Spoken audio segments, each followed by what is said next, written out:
नमस्कार, स्वागत है आपका। मैं हूं आपके साथ सपना दीपक मतेशिया। बुलेटिन का आगाज करेंगे। सीएम नायब सिंह सैनी का बयान सामने आया है। उन्होंने कहा है कि प्रधानमंत्री नरेंद्र मोदी ने स्वयं विभिन्न योजनाओं की समीक्षा की है। पूरे हरियाणा के समग्र विकास के लिए प्रधानमंत्री के नेतृत्व में केंद्र सरकार का मार्गदर्शन मिल रहा है। भौतिक इंफ्रास्ट्रक्चर तैयार होने के साथ साथ नागरिकों के जीवन स्तर में सुधार के लिए सरकार प्रयासरत है।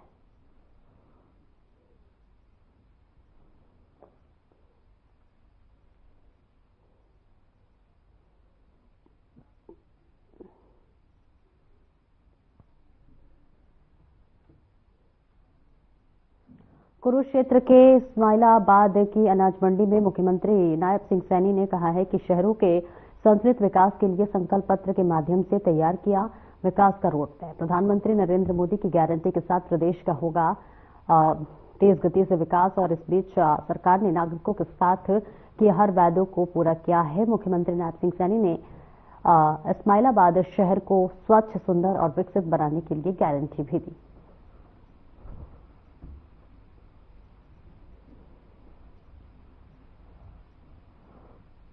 और इसमें तस्वीरें आपको दिखा रहे हैं जहां पर पीएम मोदी की जमकर यहां पर तारीफ हो रही है। उनके तमाम बातों को और तमाम विकास कार्यों को, उनके गारंटी को गिनवाते हुए मुखिया नजर आ रहे हैं सुबह के, जहां तस्वीरें आपको दिखा रहे हैं। और यहां पर कुरुक्षेत्र की तस्वीरें हैं जहां पीएम मोदी की जमकर मुख्यमंत्री ने तारीफ की, उनकी गारंटी, उनके विकास योजनाओं की भी जमकर उन्होंने सराहना की। और इसी के साथ साथ शहर को साफ एवं स्वच्छ बनाने की भी गारंटी मुख्यमंत्री ने दिया। आपको बता दें कि कल निकाय चुनाव भी है और ऐसे में हरियाणा में इस समय चुनावी सरगर्मियां जो है वो तेज होती हुई नजर आ रही है। लगातार जो तमाम पार्टी हैं वो अपनी तैयारी पूरी कर चुके हैं क्योंकि कल ही चुनाव है, ऐसे में वक्त भी नहीं है। और इस बीच ये तस्वीरें आपको दिखा रहे हैं जहां पर मुख्यमंत्री ने जनता को संबोधित किया और इसी के साथ साथ पीएम मोदी के गारंटी को भी सराहा, उनके विकास योजनाओं की भी तारीफ की।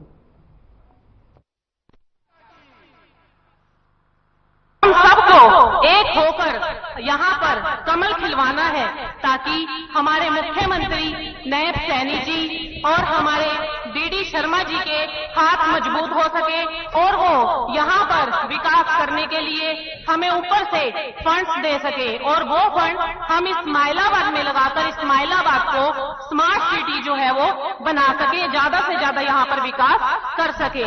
इस्माइलाबाद में हमारी सरकार न होते हुए भी इन्होंने हमारे हॉस्पिटल पीएचसी सेंटर को सीएचसी सेंटर जो है वो मंजूरी दे चुके हैं। तो सोचिए अगर इस्माइलाबाद के अंदर हमारी सरकार हो तो वो कितनी यहाँ पर विकास कार्यों को मंजूरी देंगे।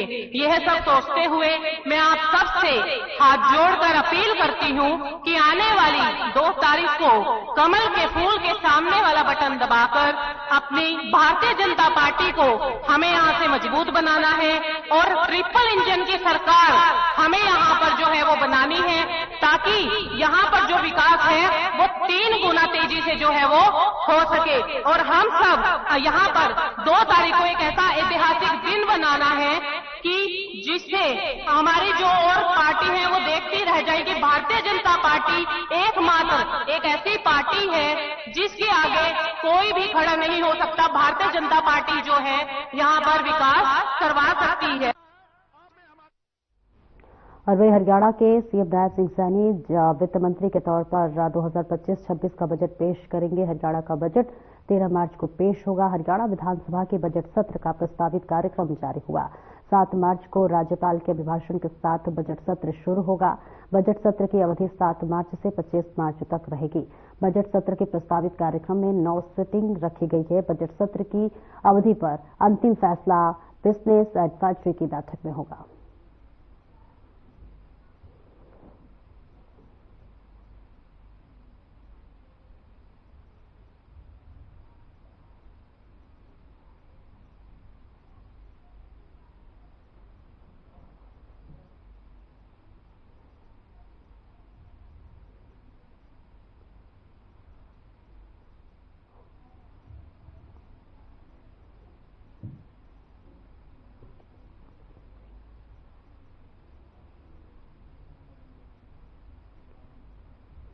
अनु के पुन्हाना से में 12वीं कक्षा के अंग्रेजी का पेपर आउट होने के बाद पूर्व मुख्यमंत्री भूपेंद्र सिंह हुड्डा ने प्रदेश में पेपर लीक और भर्ती घोटालों के मामले में गिनाए हैं।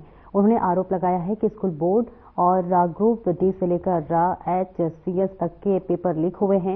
पेपर लीक माफिया हर स्तर पर अपना वर्चस्व जमा चुका है। हुड्डा ने कहा है कि कुछ दिन पहले ही पेपर घोटालों को कड़ी में नया नाम रोहतक में MBBS पेपर घोटाले का जुड़ा था। तमाम पेपर लीक घोटालों की उच्च स्तरीय निष्पक्ष जांच होनी चाहिए। ये मांग कांग्रेस ने सड़क से लेकर विधानसभा तक उठाई, लेकिन प्रदेश सरकार हमेशा जांच से भागती नजर आई। भाजपा को पता है कि जिस दिन इसकी जांच होगी तो कई बड़े मगरमच्छ शिकंजे में फंस सकते हैं।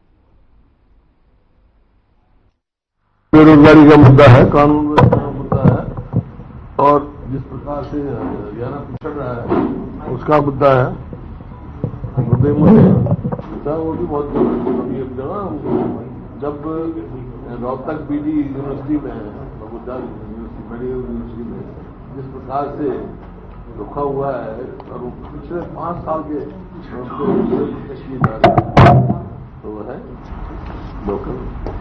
पेपर लीक सरकार है, घोटाले के ऊपर घोटाला है। माइनिंग घोटाला में कह चुका कितना जबरदस्त है और उन्होंने जवाब दिया था कि ये PAC में हो चुका है। PAC आजमानी अब तो 3 मार्च निकली, हाईकोर्ट के चीफ जस्टिस ने क्या कहा है, कितने बड़े गड्ढे। और वही एडवोकेट सरतेज सिंह नरोला पंजाब और हरियाणा हाईकोर्ट बार एसोसिएशन के अध्यक्ष चुने गए हैं, तो वही नीलेश भारद्वाज उपाध्यक्ष चुने गए हैं। गगनदीप जम्मू सचिव चुने गए हैं। भाग्यश्री सेतिया संयुक्त सचिव चुनी गई हैं।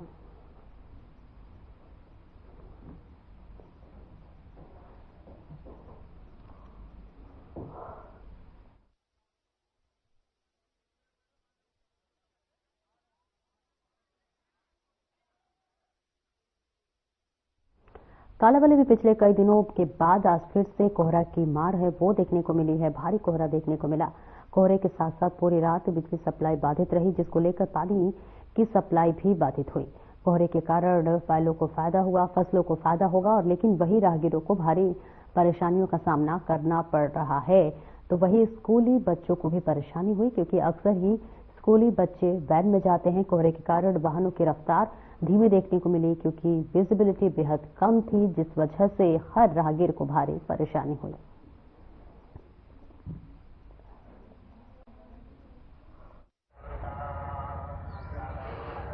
किसान आंदोलन पार्ट 2 ਜਿਹੜਾ MSP ਖਰੀਦ ਗਰੰਟੀ ਸਮੇਤ 12 ਮੰਗਾਂ ਨੂੰ ਲੈ ਕੇ ਤੇ 13ਵੀਂ ਮੰਗ ਜਿਹੜਾ ਸਾਡੇ ਦੇ ਤਸੱਦਦ ਹੋਇਆ ਉਹਨੂੰ ਲੈ ਕੇ ਚੱਲ ਰਿਹਾ ਹੈ। ਅੱਜ ਉਸ ਨੂੰ 382 ਦਿਨ ਹੋ ਗਏ ਨੇ। ਪਿਛਲੇ 95 ਦਿਨਾਂ ਤੋਂ ਸਰਦਾਰ ਜਗਜੀਤ ਸਿੰਘ ਡੱਲੇਵਾਲ ਮਰਵਰਤ ਤੇ ਬੈਠੇ ਹੋਏ ਨੇ ਤੇ 6 ਦੌਰ ਦੀ ਸਰਕਾਰ ਨਾਲ ਵਾਰਤਾ ਹੋ ਚੁੱਕੀ ਹੈ। 7ਵੇਂ ਦੌਰ ਦੀ 19 ਮਾਰਚ ਨੂੰ ਹੋਣੀ ਹੈ। ਰਾਤ ਦੇਖਿਆ ਵੀ ਬਰਸਾਤ ਹੋਈ, ਸਾਰੇ ਤੁਹਾਨੂੰ ਚਿੱਕੜ ਵੀ ਦਿਖਾਇਆ। ਸਾਡੇ ਟੈਂਟਾਂ ਦੇ ਵਿੱਚ, ਸਾਡੇ ਟੈਂਪਰੇਰੀ ਘਰਾਂ ਦੇ ਵਿੱਚ ਪਾਣੀ ਵੀ ਆ ਗਿਆ। ਇਹ ਜ਼ਾਲਮ ਸਰਕਾਰ 382 ਦਿਨਾਂ ਤੋਂ ਸੜਕਾਂ ਤੇ ਸਾਨੂੰ ਵਸਾਉਣ ਵਾਲੀ ਹੈ। ਅਸੀਂ ਮੰਗਦੇ ਕੀ ਹਾਂ, MSP ਖਰੀਦ ਗਰੰਟੀ ਕਾਨੂੰਨ ਜਿਹੜੀ ਇਹਨਾਂ ਨੇ ਪਹਿਲਾਂ ਜਦੋਂ ਪ੍ਰਧਾਨ ਮੰਤਰੀ ਬਣਨ ਤੋਂ ਪਹਿਲਾਂ ਮੁੱਖ ਮੰਤਰੀ ਜੀ ਨੇ ਆਪ ਵਾਅਦਾ ਕੀਤਾ ਸੀ। और इस बीच देखिए, लगातार कोहरे की वजह से कई तरह की दिक्कतों का सामना करना पड़ा, खासतौर से राहगीरों को। और इसी के साथ साथ जो स्कूली बच्चे हैं उन्हें भी कई तरह की दिक्कतों का सामना करना पड़ा, क्योंकि वे सुबह सुबह स्कूल जाते हैं। ऐसे में कोहरे की वजह से जो रफ्तार थी उसकी गति जरूर धीमी होती हुई नजर आई, जिस वजह से जो वाहन थे वो धीमी गति से चल रहे थे, जिस वजह से स्कूली बच्चे भी इससे प्रभावित होते हुए जरूर नजर आए। लेकिन वहीं दूसरी तरफ अगर बात कर ले किसानों की, तो किसानों के चेहरे पर जरूर खुशी देखने को मिली, क्योंकि कोहरे की वजह से देखिए यहाँ पर फसलों को भी काफी अच्छा एक तरह से कहें तो फायदा हुआ। और इसी के साथ साथ जो राहगीर थे, जो ट्रैवल करने वाले लोग थे, उनको कई तरह की दिक्कतों का सामना करना पड़ा, क्योंकि विजिबिलिटी बेहद कम थी। इस वजह से जो रफ्तार थे वो धीमे हो गए और वाहनों जो चालक थे, वाहन चालकों को कई तरह की दिक्कतों का सामना करना पड़ा। जो सुबह ऑफिस दफ्तर जाते हैं उन्हें भी कई दिक्कतें और परेशानियां झेलनी पड़ी, क्योंकि विजिबिलिटी बेहद कम थी, जिस वजह से रफ्तार वो था उस पर ब्रेक लगा, जिस वजह से ऑफिस जाने वाले लोगों को भी कई दिक्कतों का सामना करना पड़ा। कालावली की तस्वीरें दिखा रहे हैं। कई दिनों से यहाँ पर ऐसा लग रहा था कि अब ठंड जाने वाली है, लेकिन अचानक से कोहरा आया और जिसने जो है कई तरह की दिक्कतों को सामने लाया। राहगीरों को जिस वजह से कई परेशानी हुई, स्कूली बच्चों को परेशानी हुई, सुबह सुबह स्कूल दफ्तर जाने वाले लोगों को परेशानी हुई। तो वही दूसरी तरफ इसका खासा अच्छा असर फसलों पर दिखा, जिससे किसान खुश नजर आए। किसान आंदोलन पार्ट 2 ਜਿਹੜਾ MSP ਖਰੀਦ ਗਰੰਟੀ ਸਮੇਤ 12 ਮੰਗਾਂ ਨੂੰ ਲੈ ਕੇ ਤੇ 13ਵੀਂ ਮੰਗ ਜਿਹੜਾ ਸਾਡੇ ਦੇ ਤਸੱਦਦ ਹੋਇਆ ਉਹਨਾਂ ਨੂੰ ਲੈ ਕੇ ਚੱਲ ਰਿਹਾ ਹੈ। ਅੱਜ ਉਸ ਨੂੰ 382 ਦਿਨ ਹੋ ਗਏ ਨੇ। ਪਿਛਲੇ 95 ਦਿਨਾਂ ਤੋਂ ਸਰਦਾਰ ਜਗਜੀਤ ਸਿੰਘ ਡੱਲੇਵਾਲ ਮਰਵਰਤ ਤੇ ਬੈਠੇ ਹੋਏ ਨੇ ਤੇ 6 ਦੌਰ ਦੀ ਸਰਕਾਰ ਨਾਲ ਵਾਰਤਾ ਹੋ ਚੁੱਕੀ ਹੈ। 7ਵੇਂ ਦੌਰ ਦੀ 19 ਮਾਰਚ ਨੂੰ ਹੋਣੀ ਹੈ। ਰਾਤ ਦੇਖਿਆ ਵੀ ਬਰਸਾਤ ਹੋਈ, ਸਾਰੇ ਤੁਹਾਨੂੰ ਚਿੱਕੜ ਵੀ ਦਿਖਾਇਆ, ਸਾਡੇ ਟੈਂਟਾਂ ਦੇ ਵਿੱਚ, ਸਾਡੇ ਟੈਂਪਰੇਰੀ ਘਰਾਂ ਦੇ ਵਿੱਚ ਪਾਣੀ ਵੀ ਆ ਗਿਆ। ਇਹ ਜ਼ਾਲਮ ਸਰਕਾਰ 382 ਦਿਨਾਂ ਤੋਂ ਸੜਕਾਂ ਤੇ ਸਾਨੂੰ ਵਸਾਉਣ ਵਾਲੀ ਹੈ। ਅਸੀਂ ਮੰਗਦੇ ਕੀ ਹਾਂ, MSP ਖਰੀਦ ਗਰੰਟੀ ਕਾਨੂੰਨ ਜਿਹੜੀ ਇਹਨਾਂ ਨੇ ਪਹਿਲੋਂ ਜਦੋਂ ਪ੍ਰਧਾਨ ਮੰਤਰੀ ਬਣਨ ਤੋਂ ਪਹਿਲਾਂ ਮੁੱਖ मंत्री जी ने आप वादा किया। और जुलाना में नगर पालिका चुनाव अंतिम पड़ाव पर पहुंच चुका है और इस चुनाव में बीजेपी ने अपनी पूरी ताकत झोंक दी है। ऐसे में बड़े बड़े मंत्री सीएम यहां पर इस चुनाव में पहुंचे हुए और इसी कड़ी में कैबिनेट मंत्री कृष्ण बेदी यहां पर पहुंचे। उन्होंने बीजेपी चेयरमैन पद उम्मीदवार के लिए वोट की अपील की और उन्होंने पत्रकारों से बातचीत करते हुए कहा है कि जुलाना में बीजेपी का उम्मीदवार भारी मतदान से जीत दर्ज करेगा, क्योंकि जुलाना की जनता लोकसभा में विधानसभा प्रत्याशियों की भी हार को बुलाना चाहती है, जिससे कि चलते जुलाना की जनता जागरूक हो चुकी है और बीजेपी के उम्मीदवार को भारी मतों से विजयी बनाएगी।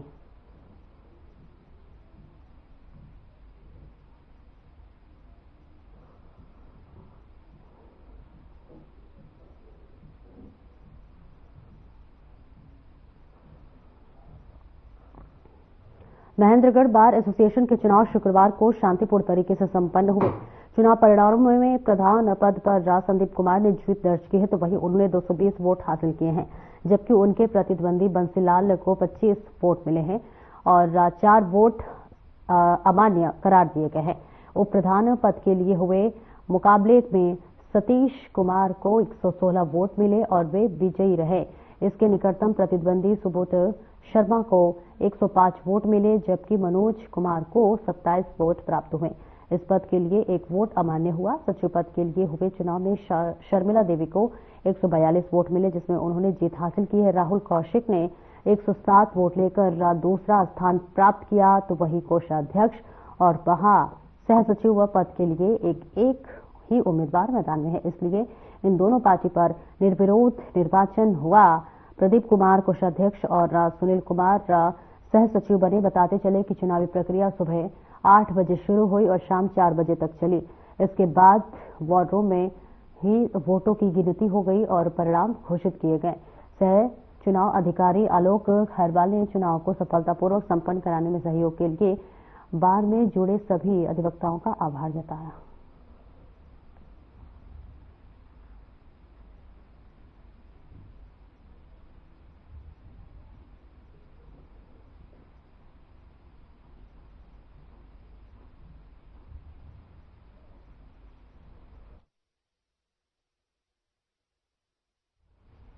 और वही सोशल मीडिया पर सुबह से ही एक वीडियो वायरल हो रहा है, जिसमें एक कलयुगी बेटी अपनी बुजुर्ग मां को पीटते हुए नजर आ रही है। बेटी अपनी मां को बेरहमी से पीट रही है और उसे गंदी गंदी गालियां भी दे रही है। वही वायरल वीडियो में मामला हिसार के आजाद नगर थाना क्षेत्र का है, जिसमें एक महिला रीटा द्वारा अपनी बुजुर्ग मां निर्मला देवी को पीटा जा रहा है। और इसी के साथ साथ 3 मिनट का ये वीडियो वायरल होने के बाद पुलिस ने सख्त कार्रवाई करते हुए भारतीय न्याय संहिता को विभिन्न धाराओं में मामला दर्ज कर लिया है और वे मामला निर्मला देवी के बेटे अमरदीप सिंह के शिकायत पर दर्ज किया गया है, जिसमें उसकी बहन रीटा पर गंभीर आरोप लगाए गए हैं। मेरे पास अमरदीप सिंह की शिकायत आई थी कि वे मेरी बहन मेरी माता के साथ नाजायज तौर पर मारपीट कर रही है, उसको बंधक बनाकर और गाली गलौज दे रही है और जान से मारने की धमकी दे रही है। इस संबंध में हमें शिकायत प्राप्त हुई है और इस संबंध में हमने मामला दर्ज कर लिया है और उसमें आगे नियम अनुसार कार्रवाई अमल में लाई जा रही है। कौन कौन सी धाराओं के तहत मामला दर्ज किया गया? हमने धारा करी है 115, 127 जीवन 2, 296, 351 जीवन 3 BNS की और धारा 24 सीनियर सिटीजन एक्ट की लगाई। और वही पलवल से गर्भपात की दवा सप्लाई करने का एक अनोखा मामला सामने आया है। बताया जा रहा है कि पलवल में कोरियर के जरिए लोगों के घर तक एनटीपी किट पहुंचे रोकने का काम किया जा रहा है। जब स्वास्थ्य विभाग को इसकी सूचना मिली तो सीएमओ के निर्देश पर टीम ने जाल बिछाया और युक्त कंपनी के माध्यम से एमटीपी किट सरकारी अस्पताल के बाहर स्थित एक दुकान के पास से पता देकर मंगवाई गई, जिसके बाद एक कोरियर बॉय किट को लेकर आया। विभाग ने तुरंत कोरियर भेजने वाली कंपनी के खिलाफ मामला दर्ज कर लिया। हालांकि कोरियर बॉय को जाने दिया गया, जबकि पूछताछ में मामला सामने आया है कि कोरियर बॉय भी इस जांच में सहयोग कर सकता था।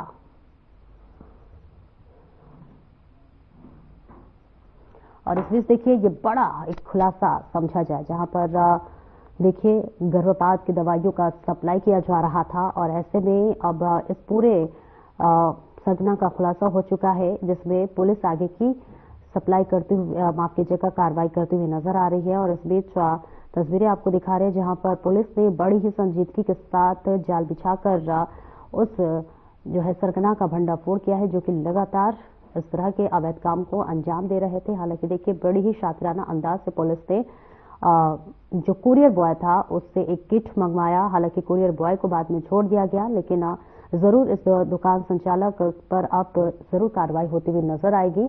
हालांकि ये भी कहा जा रहा है कि जो कुरियर बॉय है वो इसमें सहायता भी कर सकता था, लेकिन इस बीच ये तस्वीरें आपको दिखा रहे हैं जहां पर अब पुलिस विभाग ने जाल बिछाकर ये बड़ी कार्रवाई की है, बड़ा खुलासा किया है, जहां पर एमटीपी किट सप्लाई का ये सबसे अनोखा तरीका अपनाया जाता था। लेकिन अब इस जो है सप्लाई करने वाले कुरियर बॉय से की भी जो है उससे पूछताछ की जा रही है और इसी के साथ साथ जो इसका संचालक था, जो इस तरह के अवैध काम को अंजाम दे रहा था, उसकी भी धरपकड़ करके पुलिस आगे की कार्रवाई करते हुए नजर आ रही है। ये जो हमारे डीसीओ हैं प्रदीप भैया, इन्होंने एक नकली ग्राहक के नाम से, कृष्ण कुमार के नाम से, एक ऑनलाइन यंग बार्ट कंपनी है, उसको एमटीपी की दवाई खरीदने के ऑर्डर ऑनलाइन दिए थे और पेटीएम के माध्यम से 475 रुपये जो है उनको भेजे थे।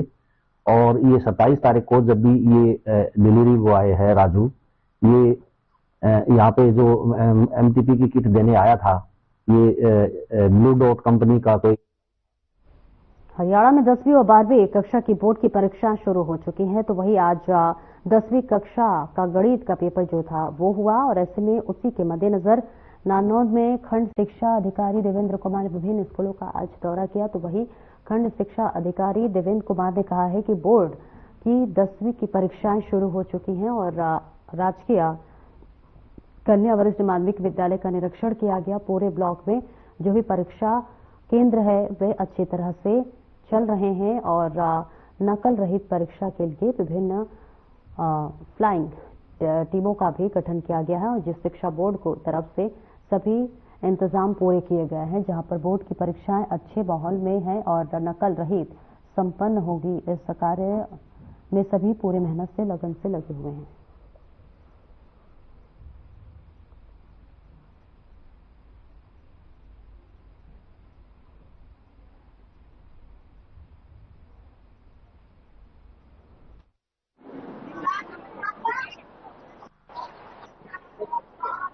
ये राजकीय कन्या वरिष्ठ माध्यमिक विद्यालय नारनौल के विद्यालय का निरीक्षण किया गया है।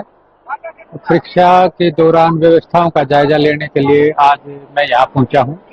पूरे ब्लॉक में सभी परीक्षा केंद्र हैं वो अच्छी प्रकार से चल रहे हैं, सभी व्यवस्थाएं पूरी कर ली गई हैं। एसडीएम महोदय ने भी फ्लाइंग का गठन किया है। बोर्ड की तरफ से भी सभी इंतजाम की पूरी व्यवस्था की गई है। तो मुझे लगता है बहुत ही अच्छा सुचारू रूप से बोर्ड परीक्षाओं का संचालन हो रहा है। हम इस कार्य में पूरी लगन और मेहनत के साथ लगे हुए हैं कि नकल रहित सुचारू रूप से परीक्षाएं आयोजित होनी चाहिए। इसके लिए हम सभी प्रयासरत। और राम रहीम के पैरोल देने के केस सुप्रीम कोर्ट में सुनवाई हुई, जहां पर सुप्रीम कोर्ट ने एसजीपीसी की याचिका को खारिज कर दिया है। सुप्रीम कोर्ट ने माना है कि डेटा प्रमुख को पैरोल नियमों के अनुसार ही दी जा रही है। सुप्रीम कोर्ट के अंदर एसजीपीसी द्वारा पूज्य गुरु संत गुरमीत राम रहीम सिंह जी इंसा जी की पैरोल को लेकर एक याचिका दायर की गई थी, जिस पर माननीय सुप्रीम कोर्ट ने सुनवाई करते हुए एसजीपीसी की उस याचिका को खारिज करते हुए कहा कि जो पूज्य गुरु संत गुरमीत राम रहीम सिंह जी इंसा जी को पैरोल और फरलो दी जा रही है वो अकॉर्डिंग टू लॉ ही दी जा रही है।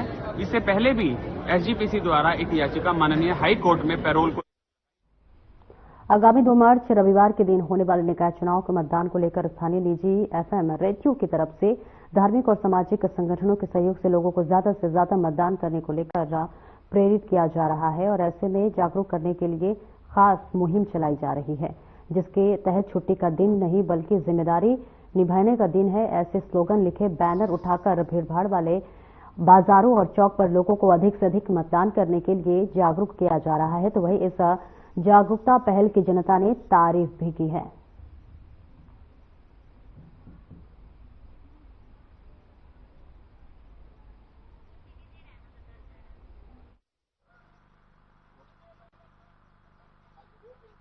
देखिए, हम लोग रेडियो महारानी से है, रेडियो महारानी 89.6 है असल में।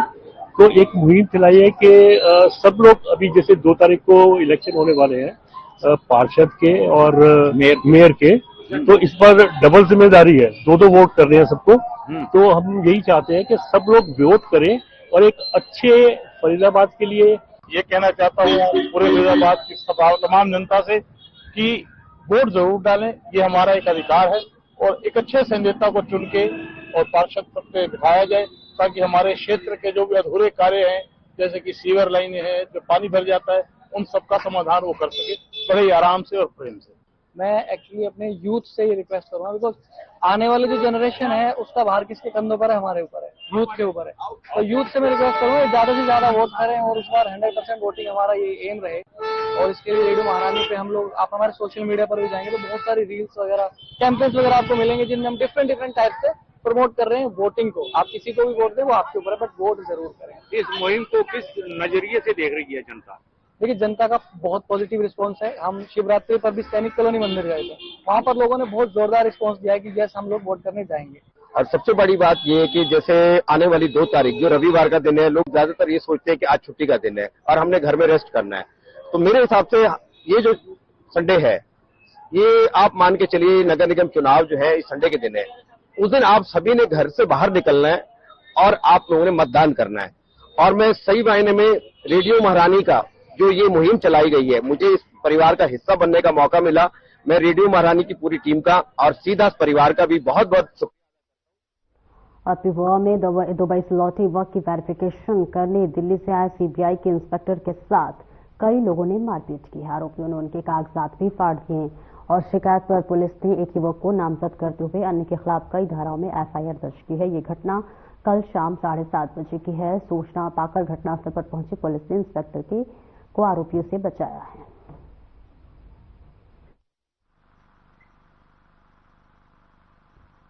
कल एक हमारे इंस्पेक्टर साहब जो दिल्ली सीबीआई में कार्यरत हैं, वो कोई ऑफिशियल वर्क के लिए आए हुए थे, जो सीक्रेट होते हैं हमारे कुछ चीजें, उनकी रिगार्डिंग वेरिफिकेशन के लिए आए हुए थे। तो करीब 6 बजे के आसपास वो मांगना गांव में पहुंचे थे। तो वहां जाके जिस परिवार की शिनाख्त करनी थी, उन्होंने जिस बंदे के बारे में पूछताछ कर रहे थे, उस परिवार को उन्होंने बतला दिया था कि मैं किस रैंक पर हूं और मेरा ये आई कार्ड है। लेकिन उसके बावजूद घर वालों से हम मारपीट की उनके साथ और 5-6 बंदों का उन्होंने बताया, जानते तो किसी को अन्य को थे नहीं।